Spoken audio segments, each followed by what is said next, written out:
Hello mga ka-wonders! I am just so excited to meet my cheesecake. But before that, pupunta muna kami sa Play Nation.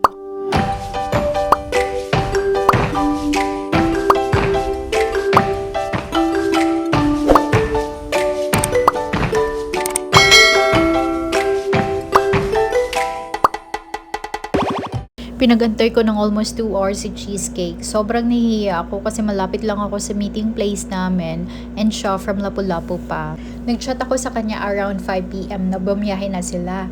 Kasi I was thinking na sobrang traffic kasi nga rush hour.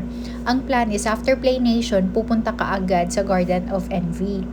Kaso nga lang, nagka-problema si Dada sa cash in ng GCash. So, bumalik ulit kami, then yun na, kami na ang na-traffic. O, diba, parang feeling ko grand entrance si Wonder Mama. I will give you a bit of background sa cheesecake ko. She works in Dubai, umuwi siya once in a year. She is single but not available to mingle. I have known her for 14 years na. So, nagkakilala kami sa Maynila. At first, ayoko talaga sa kanya. Medyo judgmental ako before nung hindi pa ako mature, charot. Pero ngayon na mature na ako, so hindi na ako masyadong judgmental. Slight na lang. So, ayoko sa kanya kasi nga nagtatagalog siya. Alam ko naman na Bisaya siya. So, yun na nga, God's will, I work with her in Baguio City. So, we both work as medical representative in pharmaceutical industry. So, she became my sister. I love her. Alam niya yon. Siya ang sumbungan ko sa mga problema ko. Thank you so much for watching. Till our next video. Bye!